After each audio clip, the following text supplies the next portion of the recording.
Welcome to Dental Vibes. I'm Carla, and along with my dental bestie Gabby, we are dental assistants that have been in the field for over 10 years, and we created this channel so we can talk about everything in dentistry. So we have content for our fellow dental assistants, but also for anybody who likes to take care of their oral health. So if that's you, go ahead and subscribe. And if you're returning back, thank you so much for your support. Don't forget to click the like button, leave us a comment, and share this video with your friends. For today's video, we're actually going to go to one of my favorite dental offices here in Orlando, Florida, and that's at Thornton Park Dental Arts, because Dr. Angulo is going to do Gabby's first root canal treatment. And I'm going to let her tell you the story of what happened. But we basically wanted to create this video because we see a lot out there. Some dental assistants are like, is it weird that, you know, I'm in the field and I have dental problems? We're here to tell you, no, it's not weird, because we're humans and shit happens, right? I mean, we know how difficult it is to get in a dental chair and get a dental appointment for ourselves, because number one, we're working, and number two, sometimes we just like to give up our appointment to our patients that we probably feel need it the most. But, you know, lesson learned that we still need to take care of ourselves and gotta take advantage of the benefit of having free dental treatment. So it's important that we still make time to get our checkups, or if we're having a problem that, you know, we're honest and we have hopefully a good relationship with the dentist you're working with, so that somehow maybe they can stay late or fit you in the schedule so you can get the treatment that you need. So Gabby and I are super grateful to Dr. Angulo that he was able to stay late on a Friday afternoon and help her out, get her treatment done, because she really needed it. And I'm also glad that he was able to let us record it. So let's check the remaining of the video out. Hello everyone. I'm gonna take some time to explain to you what happened to me and why I needed to get to root canals. I had trauma to my front teeth several times growing up, from falling, accidents. I had braces when I was super young, and then I had braces as an adult. I did Invisalign a second time around, and I noticed that my teeth would shift really fast when I was done with Invisalign. If I didn't wear my retainer for one day, gaps would open, so my teeth always shifted really fast, and my lower interiors were always a little mobile after Invisalign, and I just knew, you know, there was going to be an issue. So I discovered I had external resorption on 24 a few years ago, but it was very small, and I was like, you know, it's not bothering me, so I can't get in the chair. You know how tough it is for us to get in the chair. And then I said, let's just keep an eye on it. Well, I waited too long, so 25 was actually affected as well. Oh, no. And it was time to act. So 24 and 25 needed root canals. My boss took care of me, and it was so easy. I got numb with like one carp, and he immediately started working on my teeth, and I didn't feel a thing. Complications and aggravations. Stop, you're on camera. You understand what's going on here? Behave. Couldn't I? Or like trying to be professionals. You have a film crew here. Like, When I think about a root canal, and I look at all the different things that have come out since the 90s when I was in dental school, there's certain aspects of a root canal that do not change. And for one, it's anesthetic.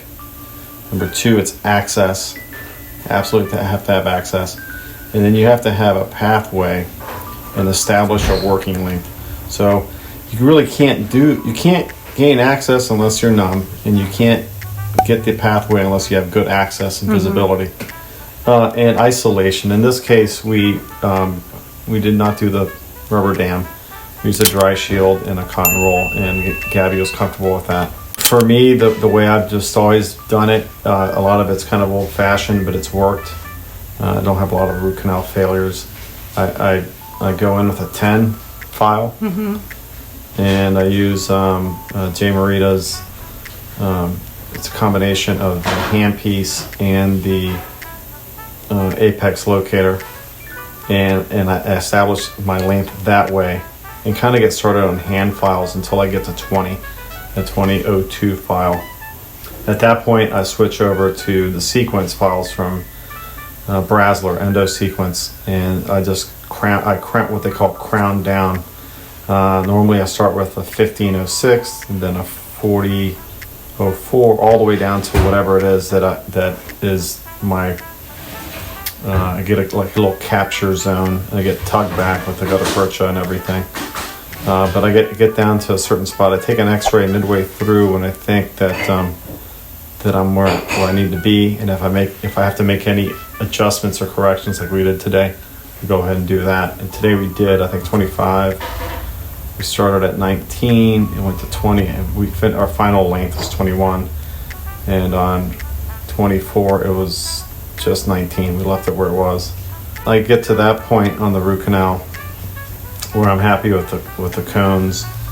I have a rule. I leave hypochlorite or bleach in the tooth for 30 minutes. I don't know, maybe there's some literature that says not to do that anymore. I just always do. I always feel 30 minutes is a good amount of time. Recapitulating, I always do. That means to go in with one of the smaller files and kind of push past the apex a little bit, so you know you have apical patency. There's all this. And then at the very end, once I'm content with the length, we use smear clear for a minute. In this case, without the rubber dam, Gabby kind of felt it on her skin, so the floor of her mouth wasn't numb. And I kind of agitate it a little bit with one of the smaller files, one of the bigger files. It doesn't really matter. And then we irrigate again with hypochlorite, dry out everything, dry out both canals, and then go ahead. We use Seal Apex and we do lateral condensation. Believe it or not, we had several accessory cones today on those little centrals. And then we burn out the gutta percha. We take an X-ray, we clean it out and put a couple composites on the access, and we call it a day. In the last bit of the video, when they're just sealing the access holes with composites, I wanted to showcase the transferring of instruments between the assistant and the dentist. Pay close attention of how the assistant is always anticipating which material or which instrument the dentist is going to need next. I know a lot of new DAs have questions about it, and I know that it's a very tricky technique to master, but it's not impossible. So I'm glad that I was able to caught this on camera for you guys. Everything went well. Afterwards, 24 was a little sore. I'm guessing since it was the root of the problem, and everything, now is just this weight lifted off my shoulders. I would say as my first root canal experience, it was super easy, and now I can finally relate when I'm telling patients about root canals. Hey, I had 2 and it was fine. So I'm glad it's done and I don't have to think about it ever again. Well, hopefully.